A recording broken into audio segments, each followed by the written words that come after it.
ظلم و ستم اور آزمائش۔ جب ہمیں آزمائشوں کا سامنا ہوتا ہے تو ہمیں خدا سے مانگنا چاہیے کہ ہم ان مشکل تجربات کو یسوع مسیح کے ساتھ روحانی سفر میں پختہ ہونے کے مواقعوں کے طور پر دیکھیں۔ میں ذکریہ عامر ہوں۔ یسوع مسیح کے عظیم نام میں آپ سب کی سلامتی ہو۔ جب میں آزمائشوں کے متعلق سوچتا ہوں تو میں مواقعوں کے بارے میں سوچ نہیں پاتا۔ یہ صفت تضاد ہے، لیکن یہ بائبل کی روح سے درست نظریہ ہے۔ یعقوب جو اپنے خط کے آغاز میں کہتا ہے، اس سے یہ واضح ہوتا ہے، سچ کہوں تو آزمائشوں کو مواقعوں کے طور پر دیکھنا بہت مشکل محسوس ہوتا ہے، اور یعقوب ہمیں یہی بتانے والا ہے۔ وہ یہ کہتا ہے، ایک موقع ہے۔ اب اس سے پہلے کہ ہم وہ دیکھیں جو یعقوب نے کہا، ہم اس کا پس منظر دیکھیں گے اس خط کے بالکل آغاز میں ہی ان کے لیے جو اسے حاصل کرنے کو تھے، کیونکہ جب ہم اس تعارف اور اس سلام کو دیکھتے ہیں تو ہمیں یہ سمجھنے میں مدد کرنے کے لیے ایک پس منظر ہونا چاہیے کہ وہ کس کے بارے میں بات کر رہا ہے۔ میں اسے پڑھتا ہوں اور ہم اس پر واپس آئیں گے۔ خدا کے اور خدا یسوع مسیح کے بندہ یعقوب کی طرف سے ان 12 قبیلوں کو جو جا بجا رہتے ہیں سلام پہنچے۔ میرے عزیزو، اس کا پس منظر کیا ہے؟ ٹھیک ہے، سب سے پہلے ہمیں یہ جاننا ہے کہ یعقوب کون تھا۔ یعقوب یسوع مسیح کا سوتیلا بھائی تھا۔ یہ یوحنا کا بھائی نہیں تھا جو مسیح کی خاطر شہید ہوا تھا۔ یہ شخص در حقیقت یسوع کا سوتیلا بھائی تھا اور بالآخر یروشلم کی کلیسیا میں بنیادی رہنما یا پادری یا بزرگ بن گئے۔ اور جب اس نے یہ خط لکھا تو یہ شاید اپنی نوعیت کا پہلا خط ہے۔ یہ خط غالباً پولس نے گلاطیوں کو لکھنے سے پہلے لکھا تھا، اس کے پہلا تھسلونیکیوں لکھنے سے پہلے، جو کہ ایسے خطوط تھے جو کہ اس کی خدمت میں بہت پہلے لکھے جا چکے تھے۔ در حقیقت یہ غالباً پولس اور برناباس کے پہلے خدمت کے سفر پر شام میں انطاکیہ واپس آنے سے پہلے لکھا گیا تھا۔ یہ شاید یروشلم کونسل سے پہلے تھا، جس کا ذکر اعمال 15 باب میں کیا گیا ہے۔ یہ نتیجہ اخذ کرنے کی ایک وجہ یہ ہے کہ یعقوب اس یروشلم کونسل کا کوئی حوالہ نہیں دیتے، اور اس کونسل میں کیا فیصلہ ہوا تھا تو یہ ہمیں یہ سمجھنے میں ایک ٹائم فریم دیتا ہے کہ وہ کس کو لکھ رہا ہے۔ اب اس کے پیش نظر میں ایک بار پھر بیان کرتا ہوں، یہ وہ لوگ ہیں جو بیرون ملک منتشر تھے۔ خدا کے اور خدا یسوع مسیح کے بندہ یعقوب کی طرف سے ان 12 قبیلوں کو جو جا بجا رہتے ہیں سلام پہنچے۔ میرے عزیزو، یہ واضح ہے کہ وہ 12 قبیلوں سے مخاطب ہے، وہ غیر قوموں سے مخاطب نہیں ہے۔ وہ اسرائیل کے 12 قبیلوں کے متعلق بات کر رہا ہے۔ تو ہم کیا سیکھ سکتے ہیں جو ہمیں ان 12 قبیلوں کے منتشر ہونے کو سمجھنے میں مدد دے گا؟ ایمانداروں کے طور پر اس کو سمجھنے کے لیے ہمیں پینتیکوست کے دن کی طرف واپس جانے کی ضرورت ہے۔ ہمیں اس تقریب کی طرف واپس جانے کی ضرورت ہے جہاں پوری رومن دنیا سے یہودی ایک عظیم جشن کے لیے جمع ہوئے تھے۔ کچھ 50 دن سے وہاں تھے، اور آخری دن پینتیکوست کے دن روح القدس آیا اور کلیسیا پیدا ہوئی۔ یہ خدا کے فضل اور خدا کی اپنی قدرت کے مظہر کا ایک حیرت انگیز مظاہرہ تھا، اور وہ جیسا کہ ہم نے کہا یونانی یہودی تھے۔ خدا ترس یونانی یہودی جو وہاں تھے، اس کا مطلب ہے کہ وہ یروشلم سے نہیں تھے، وہ یہودیہ سے نہیں تھے، وہ عبرانی کہلاتے تھے۔ لیکن یہاں آپ کے پاس خدا ترس یونانی یہودی ہیں، اور وہ آپ انہیں یہاں پائیں گے، اور وہ اس مظاہرے کا حصہ ہیں۔ اور پطرس بولنے کے لیے اٹھتا ہے اور اس کی ترجمانی کرتا ہے، اور ہزاروں لوگوں نے جواب دیا اور کلیسیا پیدا ہوئی۔ لیکن اس کے نتیجے میں کیا ہوا؟ جیسا کہ وہ وہاں یروشلم میں جاری تھے۔ سب سے پہلے وہ لوگ جو رومی دنیا سے آئے تھے کم از کم ایک مدت کے لیے گھر نہیں گئے۔ وہ رہنا چاہتے تھے اور دیکھنا چاہتے تھے کہ اگلا باب کیا ہے، اور میں انہیں غلط نہیں کہوں گا۔ لیکن کلیسیا ترقی کرتی رہی اور اس میں توسیع ہوتی رہی۔ اور یروشلم میں کیا ہوا؟ مذہبی رہنماؤں کو دھمکیاں دی گئیں، واقعی دھمکیاں دی گئی۔ ہم اس کے بارے میں اعمال 4 باب میں پڑھتے ہیں۔ جب وہ لوگوں سے یہ کہہ رہے تھے تو کاہن اور ہیکل کا سردار اور صدوقی ان پر چڑھ آئے۔ وہ سخت رنجیدہ ہوئے کیونکہ یہ لوگوں کو تعلیم دیتے اور یسوع کی نظیر دے کر مردوں کے جی اٹھنے کی منادی کرتے تھے۔ صدوقی اس سے بہت زیادہ ناراض تھے کیونکہ وہ مردوں کے جی اٹھنے پر بھی ایمان نہیں رکھتے تھے۔ تو کیا ہوا؟ اور انہوں نے ان کو پکڑ کر دوسرے دن تک حوالات میں رکھا کیونکہ شام ہو گئی تھی، مگر کلام کے سننے والوں میں سے بہتیرے ایمان لائے، یہاں تک کہ مردوں کی تعداد 5000 کے قریب ہو گئی۔ جب یہ مردوں کی تعداد کہتا ہے تو اس کا مطلب ہے غالباً گھرانوں کے قائدین، جو کہ ہزاروں کی تعداد میں ہوتا ہے۔ یسوع مسیح کے پاس آنے والے ہزاروں کی تعداد میں اضافہ ہوا اور ظلم و ستم میں شدت آ گئی، اور ستم ظریفی یہ ہے کہ سب سے شدید اذیت میں ساؤل نام کے ایک آدمی کو شامل کیا گیا۔ جو کہ بالآخر غیر قوموں کے لیے عظیم رسول بنا۔ لیکن دیکھیں ہم اعمال 8 باب اور اس کی 1 آیت میں کیا پڑھتے ہیں، اور ساؤل اس کے قتل پر راضی تھا۔ ستفنس نے صدر عدالت کے سامنے یہ پیغام دیا تھا، اسرائیل کے 70 رہنماؤں کے سامنے، اور اس ناقابل یقین پیغام کی پیروی کرتے ہوئے جس نے واقعی اسرائیل کی پوری تاریخ اور مسیح کی آمد کا خلاصہ کیا ہے۔ دیکھیں کہ کیا ہوا۔ اور ساؤل اس کے قتل پر راضی تھا۔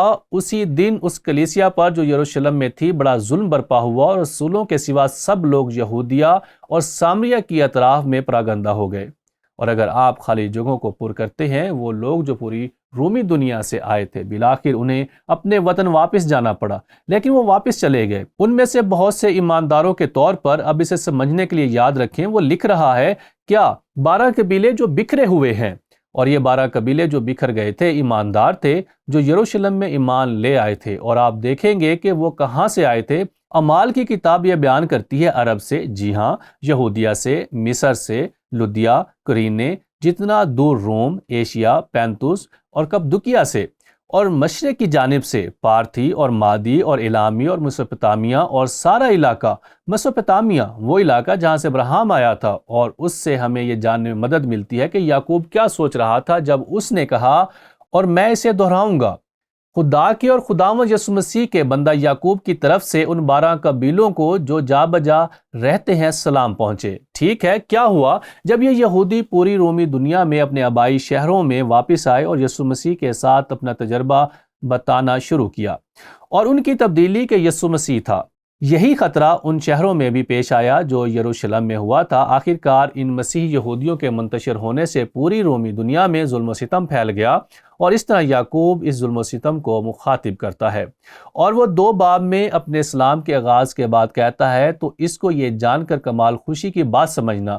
اب میں یہاں رکنا چاہتا ہوں۔ میں یہ نہیں کہہ رہا کہ ظلم و ستم کے سبب سے اچھلو کودو، وہ کہہ رہا ہے تو اس کو یہ جان کر کمال خوشی کی بات سمجھنا کہ تم یسوع کے دکھوں میں شامل ہوئے ہو۔ ایک گہرا اطمینان، مجھے نہیں لگتا کہ آپ یہ لفظ خوشی کو جذبات سے بیان کر سکتے ہیں، بلکہ گہرا اطمینان۔ اے میرے بھائیو، جب تم طرح طرح کی آزمائشوں میں پڑو، اور میرا یقین کریں وہ تمام رومی دنیا میں بہت سے آزمائشوں سے گزر رہے تھے، تو اس کو یہ جان کر کمال خوشی کی بات سمجھنا کہ تمہارے ایمان کی آزمائش صبر پیدا کرتی ہے، اور صبر کو اپنا پورا کام کرنے دو تاکہ تم پورے اور کامل ہو جاؤ اور تم میں کسی بات کی کمی نہ رہے۔ میرے عزیزو، آپ نے دیکھا ظلم و ستم جاری رہا، اور خاص طور پر خوشخبری کے آنے کے ساتھ آپ کے پاس اس کی ایک بہت ہی واضح مثال ہے۔ جب پالوس اور برناباس پہلے مشنی سفر پر تھے، ہم نے پڑھا جب وہ کئی شہروں کا دورہ کر رہے تھے، لکھا ہے، اور وہ شہر میں خوشخبری سنا کر، اور یہاں وہ گلتیا کے شہر دربے کا حوالہ دے رہا ہے، اور وہ اس شہر میں خوشخبری سنا کر اور بہت سے شاگرد کر کے، یعنی یسوع کے شاگرد لسترا اور اکونیم اور انطاکیہ کو واپس آئے، اور شاگردوں کے دلوں کو مضبوط کرتے اور نصیحت دیتے تھے کہ ایمان پر قائم رہو، اور کہتے تھے ضرور ہے کہ ہم بہت مصیبتیں سہ کر خدا کی بادشاہی میں داخل ہوں۔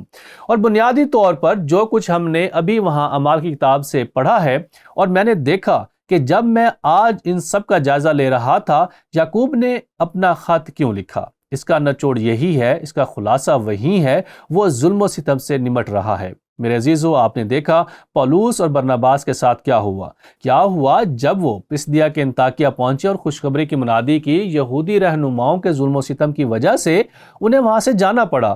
جس طرح یہودی رہنما یسوع اور رسولوں سے خوفزدہ تھے، اسی طرح انہیں گلتیا میں بھی دھمکی دی گئی تھی۔ رومی دنیا میں خوشخبری کی تبلیغ کے تعلق سے اکونیم میں کیا ہوا؟